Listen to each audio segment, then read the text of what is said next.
Hi hello welcome to my channel friends. ಎಲ್ಲರೂ ಹೇಗಿದ್ದೀರಾ? ಎಲ್ಲರೂ ಚೆನ್ನಾಗಿದ್ದೀರಾ ಅನ್ಕೊಳ್ತಾ ಇವತ್ತಿನ ವ್ಲಾಗ್ನು ಕೂಡ ಸ್ಟಾರ್ಟ್ ಮಾಡ್ತಾ ಇದ್ದೀನಿ.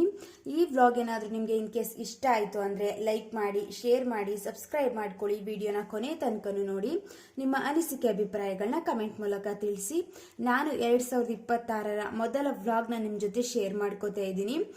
ಎಲ್ರಿಗೂ ಕೂಡ ಹ್ಯಾಪಿ ನ್ಯೂ ಇಯರ್. ಏನೇನು ಅನ್ಕೊಂಡಿರ್ತೀರಾ, ಒಂದಿಷ್ಟು ಚೇಂಜಸ್ ಮಾಡ್ಕೋಬೇಕು ಅಂತ ಎಲ್ಲರೂ ಕೂಡ ಲಿಸ್ಟ್ ಮಾಡ್ಕೊಂಡಿರ್ತೀವಲ್ವಾ.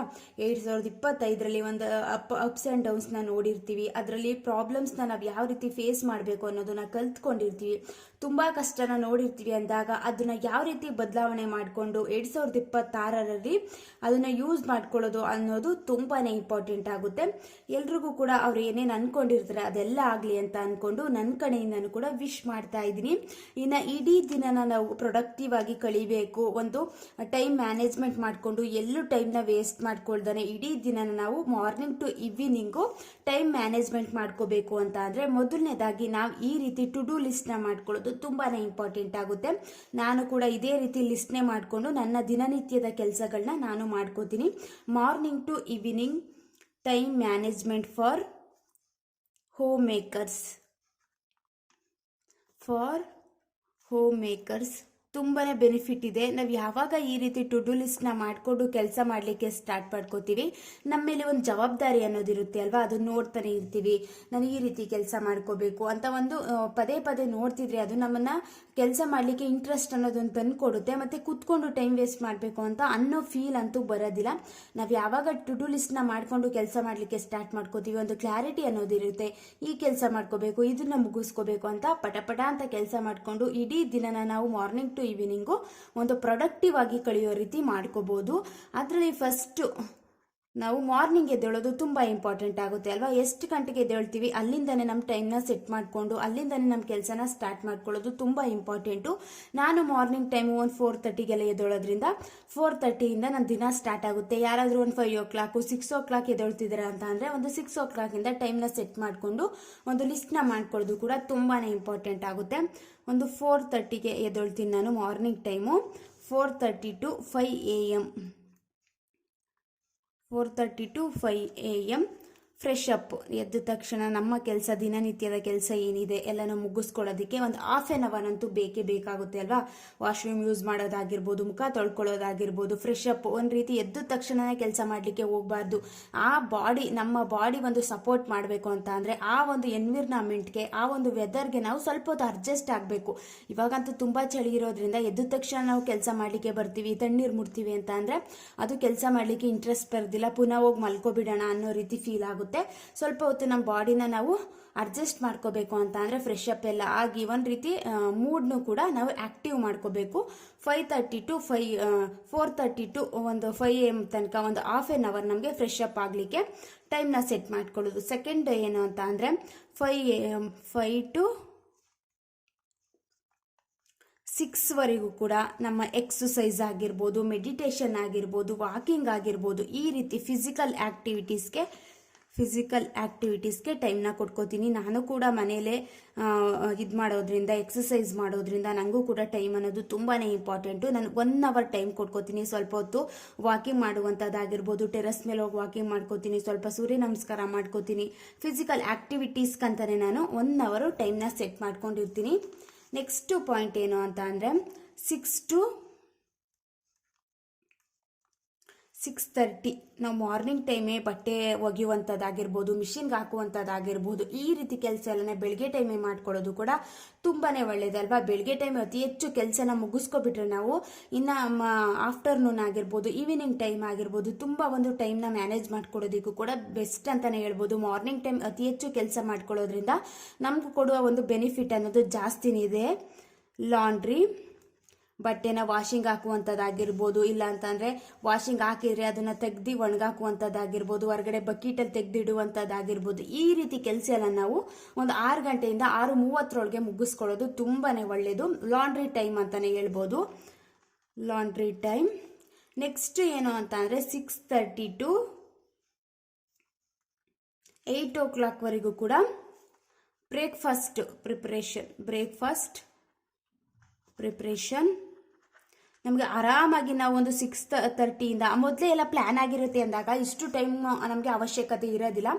ಆದರೂ ಕೂಡ ನಾವು ಏನಾದರೂ ಪ್ಲ್ಯಾನ್ ಮಾಡ್ಕೊಂಡಿಲ್ಲ ಅಂದಾಗ ಒಂದು ತರಕಾರಿನ ಕಟ್ ಮಾಡ್ಕೊಳ್ಳುವಂಥದ್ದಾಗಿರ್ಬೋದು, ಈ ರೀತಿ ಬೇಸಿಕ್ ಏನು ಮಾಡ್ಕೊಂಡಿಲ್ಲ ಅಂತ ಅಂದಾಗ ನಾವು 6:30 to 8 ವರೆಗೂ ಕೂಡ ಟೈಮ್ನ ಮ್ಯಾನೇಜ್ ಮಾಡಿಕೊಂಡು ಅಷ್ಟು ಟೈಮ್ ಒಳಗಡೆ ಆರಾಮಾಗಿ ನಾವು ಬ್ರೇಕ್ಫಾಸ್ಟ್ನು ಕೂಡ ಕಂಪ್ಲೀಟ್ ಮಾಡ್ಕೋಬೋದು. ಒಂದು 8:30ವರೆಗೂ ಕೂಡ ಮಾಡ್ಕೋತೀನಿ ಅಂತ ಅಂದ್ಕೊಂಡ್ರೆ ಅದು ಕೂಡ ಓಕೆನೆ. ಇನ್ನು 8 8 to 9 ವರೆಗೆ ಅವಾಗ ಬ್ರೇಕ್ಫಾಸ್ಟ್ ಟೈಮ್ ಅಲ್ವಾ, ಮಕ್ಕಳು ಸ್ಕೂಲ್ಗೆ ಹೋಗ್ತಿದ್ದಾರೆ ಅಂತ ಅಂದಾಗ, ಆಲ್ಮೋಸ್ಟ್ ಮಕ್ಕಳು ಬೇಗನೆ ಹೋಗ್ತಿದ್ದಾರೆ ಅಂತ ಅಂದಾಗ ನಾವು ಇದನ್ನು ಚೇಂಜ್ ಮಾಡಿಕೊಂಡು 6:30 to 7:30 ಒಳಗೆ ಬ್ರೇಕ್ಫಾಸ್ಟ್ನ ಮುಗಿಸ್ಕೋಬೇಕು. ಇಲ್ಲಾಂದ್ರೆ ಲೇಟಾಗಿ ಹೋಗ್ತಾರೆ, ಇವನ್ 9 ಹೋಗ್ತಾರೆ ಅಂತ ಅಂದರೆ ಒಂದು 8 ಕಡೆ ನಾವು ಒಳಗಡೆ ನಾವು ಬ್ರೇಕ್ಫಾಸ್ಟ್ನ ಮುಗಿಸ್ಕೊಳ್ಳೋದು ತುಂಬಾ ಬೆಸ್ಟು. ಒಂದು ಸ್ವಲ್ಪ ಬಿಸಿ ಇರುತ್ತೆ, ಅವ್ರ ಟೈಮಲ್ಲಿ ತಿನ್ಕೊಂಡು ಹೋಗೋದಕ್ಕಾಗೋದಿಲ್ಲ. ಆದಷ್ಟು 9 ಗಂಟೆಗೆ ಹೋಗ್ತಾರೆ ಅಂದಾಗ 8 ಗಂಟೆ ಒಳಗಡೆನೆ ನಮ್ಮ ತಿಂಡಿ ಕೆಲಸಗಳನ್ನ ಮುಗಿಸ್ಕೋಬೇಕು. ಇನ್ನು ಅದಕ್ಕಿಂತ ಬೇಗನೆ ಹೋಗೋದಿಲ್ಲ ಅಲ್ವಾ, ಆಲ್ಮೋಸ್ಟ್ ಒಂದು 8 ಗಂಟೆ ಒಳಗಡೆನೆ ಮಕ್ಕಳು 8 ಗಂಟೆಗೆ ಹೋಗೋದ್ರಿಂದ ಬ್ರೇಕ್ಫಾಸ್ಟ್ನು ಕೂಡ ಅಷ್ಟರಲ್ಲಿ ಕಂಪ್ಲೀಟ್ ಮಾಡ್ಕೊಬಿಟ್ರೆ ಅವರು ಕೂಡ ಆರಾಮಾಗಿ ತಿನ್ಕೊಂಡು ಹೋಗ್ತಾರೆ. ನಾವು ಕೂಡ ಬಾಕ್ಸ್ಗೆಲ್ಲ ಹಾಕಿ ಅವ್ರಿಗೂ ಲಂಚ್ ಬಾಕ್ಸ್ ಎಲ್ಲನೇ ಫಿಲ್ ಮಾಡಲಿಕ್ಕೂ ಕೂಡ ಈಸಿ ಆಗುತ್ತೆ. 8 to 9 ಇನ್ನು ಚಿಕ್ಕ ಮಕ್ಕಳಿದ್ದಾರೆ ಅಂತ ಅಂದರೆ ಮಕ್ಕಳಿಗೆ ತಿನ್ನಿಸುವಂಥದ್ದಾಗಿರ್ಬೋದು, ಇನ್ನು ಹಸ್ಬೆಂಡ್ಗೆ ಬಾಕ್ಸ್ ಅವ್ರನ್ನ ಕಳಿಸುವಂಥದ್ದಾಗಿರ್ಬೋದು, ನೆಕ್ಸ್ಟು ನಾವು ತಿಂಡಿನ ತಿನ್ನುವಂಥದ್ದಾಗಿರ್ಬೋದು, ಕಂಪ್ಲೀಟ್ ಬ್ರೇಕ್ಫಾಸ್ಟ್ನ ಮಾಡ್ಕೊಳ್ಳುವಂಥದ್ದಾಗಿರ್ಬೋದು. ಈ ರೀತಿಯೆಲ್ಲ ನಾವು ಒಂದು 8 ಗಂಟೆಯಿಂದ 9 ಗಂಟೆವರೆಗೂ ಆರಾಮಾಗಿ ಮಾಡ್ಕೋಬೋದು. ಮಕ್ಕಳಿಗೆ ತಿನ್ನಿಸುವಂಥದ್ದಿದ್ರೆ ತಿನ್ಬೋದು. ಒಂದು 9:30 ಅಂತ ಅಂದ್ಕೊಂಡ್ರು ಕೂಡ 9:30ವರೆಗೂ ಕೂಡ ನಾವು ಟೈಮ್ನ ಸೆಟ್ ಮಾಡ್ಕೊಳ್ಳೋದ್ರಿಂದ ನಮ್ಮ ಆರೋಗ್ಯನೂ ಕೂಡ ಚೆನ್ನಾಗಿರುತ್ತೆ. ನಾವು ಈ ಕೆಲಸನ ಮಾಡ್ಕೋತಾ ಇದೀವಿ, ಇಷ್ಟರಲ್ಲಿ ನಾನು ತಿಂಡಿನ ಮುಗಿಸ್ಕೋತಾ ಇದ್ದೀನಿ, ಯಾವಾಗಲೂ ತಿಂಡಿ ತಿನ್ನುವಂಥದ್ದಾಗಿರ್ಬೋದು. ಬೆಳಗ್ಗೆ ಹೊತ್ತು ಒಂದು 9 ಗಂಟೆ ಒಳಗಡೆ ನಾವು ಟಿಫನ್ನ ಮಾಡುವಂಥದ್ದು, ಸ್ವಲ್ಪ ತಿಂದರೂ ಕೂಡ ಒಂದು 9 ಗಂಟೆ ಒಳಗಡೆ ಟಿಫನ್ ಕೆಲಸನ ಮುಗಿಸ್ಕೊಬಿಟ್ರೆ ನಮಗೂ ಕೂಡ ಸುಸ್ತು ಅನ್ನೋದು ಕಮ್ಮಿ ಆಗುತ್ತೆ. ನಾವು ಯಾವಾಗ ಹೊಟ್ಟೆ ತುಂಬ ಊಟ ಮಾಡ್ತೀವಿ, ಒಂದು ಆಕ್ಟಿವ್ ಆಗ್ತೀವಿ. ಊಟ ಇಲ್ಲ ಜಾಸ್ತಿ ಕರೆಕ್ಟ್ ಟೈಮ್ಗೆ ತಿಂದೇ ಹೋದಾಗಲೇ ನಮಗೆ ಕೆಲಸ ಮಾಡಲಿಕ್ಕೆ ಇಂಟ್ರೆಸ್ಟ್ ಬರೋದಿಲ್ಲ, ಮೂಡ್ ಆಫ್ ಆಗಿಬಿಡುತ್ತೆ, ಸುಸ್ತಾಗ್ತಿರುತ್ತೆ. ಅಂದರೆ ಬೇಗ ಎದ್ದಿರ್ತೀವಿ ಅಂದಾಗ ಕೆಲಸನೂ ಕೂಡ ಮಾಡ್ತಿರ್ತೀವಲ್ವ. ಆದಷ್ಟು ಒಂದು 9 ಗಂಟೆ ಒಳಗಡೆ ತಿಂಡಿ ಕೆಲಸನ ಮುಗಿಸ್ಕೊಳ್ಳೋದು ತುಂಬಾ ಇಂಪಾರ್ಟೆಂಟು. ಇನ್ನು ತಿಂಡಿ ಕೆಲಸನೂ ಕಂಪ್ಲೀಟ್ ಆಯಿತು, ಹಸ್ಬೆಂಡ್ ಬಾಕ್ಸ್ ಎಲ್ಲ ರೆಡಿ ಆಯಿತು, ಅವ್ರನ್ನೂ ಕೂಡ ಆಫೀಸ್ ಕಳಿಸಿದ್ವಿ ಅಂತ ಅಂದರೆ ಆಲ್ಮೋಸ್ಟ್ ಕೆಲಸ ಎಲ್ಲ ಸ್ವಲ್ಪ ಕಮ್ಮಿ ಆಯಿತು ಅಲ್ವಾ. ಇನ್ನು ನಮ್ಮ ಕೆಲಸ ಏನು ಅಂತ ಅಂದರೆ 9 to 11 ವರೆಗೂ ಕೂಡ ನಾವು ಆರಾಮಾಗಿ ಕಿಚನ್ ಕ್ಲೀನಿಂಗ್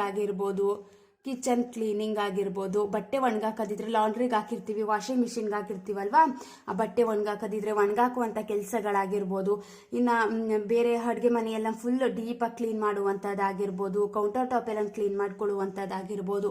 ಈ ರೀತಿ ಕೆಲಸ ಎಲ್ಲನೇ ಅಂದರೆ ಊಟ ಮಾಡಿಬಿಟ್ಟು ಆರಾಮಾಗಿ ಸ್ವಲ್ಪ ಹೊತ್ತು ಕೂತ್ಕೊಂಡು 9 ಗಂಟೆಗೆ ನಮ್ಮ ತಿಂಡಿ ಕಂಪ್ಲೀಟ್ ಆಯಿತು, 9:30 ಕೂತ್ಕೊಂಡು ಒಂದು 11 ಗಂಟೆವರೆಗೂ ಕೂಡ ನಾನು ಈ ರೀತಿ ಕೆಲಸ ಎಲ್ಲ ಮುಗಿಸ್ಕೋಬೋದು.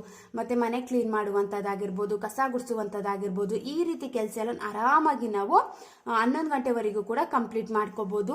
ನೆಕ್ಸ್ಟ್ ಏನು ಅಂತ ಅಂದರೆ ಇನ್ನು ಕಿಚನ್ ಎಲ್ಲ ಕ್ಲೀನಿಂಗ್ ಆಯಿತು ಅಂತ ಅಂದರೆ ಆಲ್ಮೋಸ್ಟ್ ನಮ್ಮ ಕೆಲಸ ಎಲ್ಲ ಕಂಪ್ಲೀಟ್ ಆಯಿತು ಅಲ್ವಾ. ಯಾವಾಗ ನಾವು ಕಿಚನ್ನ ಕ್ಲೀನ್ ಮಾಡ್ಕೋತೀವಿ ನಮಗೂ ಕೂಡ ಕೆಲಸ ಅನ್ನೋದು ಕಮ್ಮಿ ಆಗುತ್ತೆ, ಪಾತ್ರೆ ತೊಳೆಯುವಂಥದ್ದು ಇರುತ್ತೆ, ಈ ರೀತಿ ಎಲ್ಲ ಕಮ್ಮಿ ಆಗುತ್ತೆ. ನೆಕ್ಸ್ಟ್ ಏನು ಅಂತ ಅಂದರೆ 11 ಗಂಟೆಯಿಂದ 12 ಗಂಟೆವರೆಗೂ ಕೂಡ ಏನಾದರೂ ಮನೇಲಿ ಚಿಕ್ಕ ಮಕ್ಕಳಿದ್ದಾರೆ ಅಂತ ಅಂದರೆ ಅವ್ರ ಜೊತೆ ಟೈಮ್ನ ಸ್ಪೆಂಡ್ ಮಾಡುವಂಥದ್ದಾಗಿರ್ಬೋದು. ಕೆಲಸ ಅಂತ ಅಂದ್ಕೊಂಡು ಯಾವಾಗಲೂ ನಾವು ಕೆಲಸ ಮಾಡ್ಕೊಂಡೇ ಇರೋದಕ್ಕಾಗೋದಿಲ್ಲ ಅಲ್ವಾ, ಮಕ್ಕಳ ಜೊತೆ ಸ್ವಲ್ಪ ಟೈಮ್ನ ಸ್ಪೆಂಡ್ ಮಾಡುವಂಥದ್ದು. ಈ ರೀತಿ ಎಲ್ಲ ನಾವು ಆರಾಮಾಗಿ 11ರಿಂದ 12 ಗಂಟೆವರೆಗೂ ಮಾಡ್ಕೊಂಡ್ವಿ ಅಂತ ಅಂದರೆ ನೆಕ್ಸ್ಟು 12 ಗಂಟೆಯಿಂದ 1 ಗಂಟೆವರೆಗೂ ಕೂಡ ನಾವು ಒಂದು ದಿನದಲ್ಲಿ ಒಂದು ಏರಿಯಾನ ನಾವು ಸೆಲೆಕ್ಟ್ ಮಾಡಿಕೊಂಡು ಆರ್ಗನೈಸ್ ಮಾಡ್ಕೊಳ್ಳುವಂಥದ್ದಾಗಿರ್ಬೋದು, ಡೀಪ್ ಕ್ಲೀನಿಂಗ್ ಮಾಡ್ಕೊಳ್ಳುವಂಥದ್ದಾಗಿರ್ಬೋದು, ಒಂದು ಏರಿಯಾ ಸೆಲೆಕ್ಟ್ ಮಾಡಿಕೊಂಡು ಅದನ್ನು ಕ್ಲೀನ್ ಮಾಡುವಂಥದ್ದಾಗಿರ್ಬೋದು. ಈ ರೀತಿ ಪ್ರತಿದಿನ ನಾವು 12 ಗಂಟೆಯಿಂದ 1 ಗಂಟೆವರೆಗೂ ನಾನು ಈ ಒಂದು ರೂಮ್ನ ಕ್ಲೀನ್ ಮಾಡ್ಕೋತೀನಿ ಅಂತ ಒಂದು ಸೆಕ್ಷನ್ನ ನಾವು ಡಿವೈಡ್ ಮಾಡಿಕೊಂಡು ಪ್ರತಿದಿನ ಕ್ಲೀನ್ ಮಾಡ್ಕೋತಾ ಬಂದರೆ ನಮಗೆ ಕ್ಲೀನಿಂಗ್ ಕೆಲಸನೂ ಕಮ್ಮಿ ಆಗುತ್ತೆ. ಒಂದೇ ಸಲ ಕ್ಲೀನ್ ಮಾಡುವಂಥ ಅವಶ್ಯಕತೆ ಇರೋದಿಲ್ಲ. ಆರಾಮಾಗಿ ನಾವು ಸ್ವಲ್ಪನೇ ದಿನನಿತ್ಯ ಕ್ಲೀನ್ ಮಾಡ್ಕೋತಾ ಹೋಗ್ಬೋದಲ್ವಾ.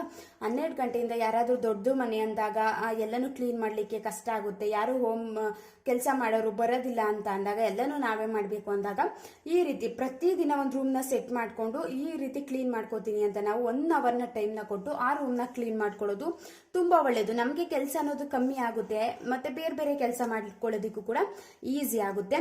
ನೆಕ್ಸ್ಟ್ 1 ಗಂಟೆಯಿಂದ 1 to 2 ಅಂತಲೇ ಅಂದ್ಕೊಳ್ಳೋಣ. 2 ಗಂಟೆವರೆಗೂ ನಾವು ಲಂಚ್ ಪ್ರಿಪ್ರೇಷನ್ ಮಾಡ್ಕೋಬೋದು. ಲಂಚ್ ಪ್ರಿಪ್ರೇಷನ್ ಆರಾಮಾಗಿ ಸಂಜೆಗೆ ಸಾಂಬಾರು ಮಾಡ್ಕೊಳ್ಳಿದ್ರೆ ಸಾಂಬಾರು ಮಾಡ್ಕೊಳ್ಳುವಂಥದ್ದು, ಮಧ್ಯಾಹ್ನಕ್ಕೆ ಅನ್ನ ಮಾಡ್ಕೊಳ್ಳೋದಿದ್ರೆ ಅನ್ನ ಮಾಡ್ಕೊಳ್ಳುವಂಥದ್ದಾಗಿರ್ಬೋದು. ಈ ರೀತಿ ಮಧ್ಯಾಹ್ನದ ಊಟನ ನಾವು ಆರಾಮಾಗಿ 1 ಗಂಟೆಯಿಂದ 2 ಗಂಟೆ ಒಳಗಡೆ ಕಂಪ್ಲೀಟ್ ಮಾಡ್ಕೋಬಹುದು. ಎಲ್ಲ ಕಿಚನ್ ಎಲ್ಲ ಕ್ಲೀನ್ ಆಗಿದೆ, ಎಲ್ಲ ಕೆಲಸ ಆಗಿದೆ ಅಂದಾಗ ನಾವು ಡೈರೆಕ್ಟ್ ಅಡುಗೆ ಮನೆಗೆ ಹೋಗ್ಬಿಟ್ಟು ಮಧ್ಯಾಹ್ನದ ಊಟನ ರೆಡಿ ಮಾಡ್ಕೊಳ್ಳೋದಕ್ಕೆ ಈಸಿ ಆಗುತ್ತೆ ಅಲ್ವಾ. ಆಲ್ಮೋಸ್ಟ್ ಎಲ್ಲ ಕ್ಲೀನ್ ಮಾಡ್ಕೊಂಡಿದೀವಿ ಅಂದಾಗ ಜಾಸ್ತಿ ಟೈಮ್ ಹಿಡಿಯುವಂಥ ಕೆಲಸ ಏನೂ ಇರೋದಿಲ್ಲ. ಬೇಗ ನಾವು ಮಧ್ಯಾಹ್ನದ ಊಟನೂ ಕೂಡ ರೆಡಿ ಮಾಡ್ಕೊಬಿಡ್ಬೋದು. ನೆಕ್ಸ್ಟ್ 2 ಗಂಟೆಯಿಂದ 2 ಟು 4 ವರೆಗೂ ನಾವು ಆರಾಮಾಗಿ ನಾವು ನಮ್ಮ ಊಟನ ಮುಗಿಸ್ಕೊಳ್ಳೋದಾಗಿರ್ಬೋದು, ಮಧ್ಯಾಹ್ನದ ಊಟನ ಕಂಪ್ಲೀಟ್ ಮಾಡ್ಕೊಳ್ಳೋದಾಗಿರ್ಬೋದು. ನೆಕ್ಸ್ಟ್ ಸ್ವಲ್ಪ ಹೊತ್ತು ನ್ಯಾಪ್ ಟೈಮ್ನ ತಗೊಳ್ಳುವಂಥದ್ದಾಗಿರ್ಬೋದು. ಬೆಳಿಗ್ಗೆ ಬೇಗ ಎದ್ದಿರ್ತೀವಿ ಅಂದಾಗ ನಮಗೂ ಕೂಡ ಸ್ವಲ್ಪ ಆಯಾಸ ಆಗಿರುತ್ತೆ, ಇನ್ನು ಸ್ವಲ್ಪ ರೆಸ್ಟ್ ಬೇಕು ಅಂತ ಅನ್ನಿಸ್ತಿರುತ್ತೆ. ಸ್ವಲ್ಪ ಹೊತ್ತು ಕೂತ್ಕೊಂಡು ರೆಸ್ಟ್ ಮಾಡುವಂಥದ್ದಾಗಿರ್ಬೋದು.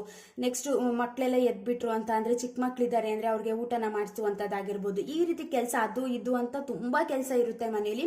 ಸ್ವಲ್ಪ ಹೊತ್ತು ರೆಸ್ಟ್ ಮಾಡಿಕೊಂಡು ಆರಾಮಾಗಿ ಇವಾಗ ಮಧ್ಯಾಹ್ನ ಟೈಮೇ ನಮಗೆ ಸ್ವಲ್ಪ ಫ್ರೀ ಸಿಗೋದು ಅಂದಾಗ, ಮಕ್ಕಳು ಮಲಗಿರ್ತಾರೆ ಅಂದಾಗ ಏನಾದರೂ ಫೋನಲ್ಲಿ ಕೆಲಸ ಮಾಡುವಂಥದ್ದಿದ್ರೆ ಫೋನ್ನ ಯೂಸ್ ಮಾಡಿ ಕೆಲಸ ಮಾಡುವಂಥದ್ದಾಗಿರ್ಬೋದು. ಇವಾಗ ಯೂಟ್ಯೂಬ್ ಮಾಡ್ತಿದ್ರಿ ಅಂತ ಅಂದಾಗ ಅದನ್ನ ಎಡಿಟಿಂಗ್ ಆಗಿರ್ಬೋದು, ಬೇರೆ ವಾಯ್ಸ್ ಓವರ್ ಕೊಡುವಂಥ ಕೆಲಸಗಳಾಗಿರ್ಬೋದು. ಈ ರೀತಿ ಕೆಲಸಗಳೆಲ್ಲ ನಾವು ಆದಷ್ಟು ಮಧ್ಯಾಹ್ನ ಟೈಮೇ ಮಾಡ್ಕೋಬೇಕು. ಯಾವುದೇ ರೀತಿ ಡಿಸ್ಟರ್ಬೆನ್ಸ್ ಇರೋದಿಲ್ಲ. ನೈಟು ಕೂಡ ನಮಗೆ ಎದ್ದು ಎಲ್ಲನೂ ಈ ರೀತಿ ಕೆಲಸಗಳನ್ನ ಮಾಡ್ಕೊಳ್ಳೋದಕ್ಕಾಗಲ್ಲ ಅಂದಾಗ ಮಧ್ಯಾಹ್ನ ಟೈಮ ಮಾಡ್ಕೊಳ್ಳೋದು ಕೂಡ ತುಂಬಾ ಇಂಪಾರ್ಟೆಂಟು. ನಮಗೂ ಕೂಡ ಸ್ವಲ್ಪ ರೆಸ್ಟ್ ಅನ್ನೋದು ಸಿಗುತ್ತೆ. ಮತ್ತು ಏನೇನು ಕೆಲಸ ಇರುತ್ತೆ ಅದೆಲ್ಲ ಆರಾಮಾಗಿ ನಾವು 4 ಗಂಟೆವರೆಗೂ ಕೂಡ ಕಂಪ್ಲೀಟ್ ಮಾಡಿಕೊಂಡ್ರೂ ನೆಕ್ಸ್ಟ್ ಏನು ಅಂತ ಅಂದರೆ 4 ಟು 5:30 ವರೆಗೂ ಕೂಡ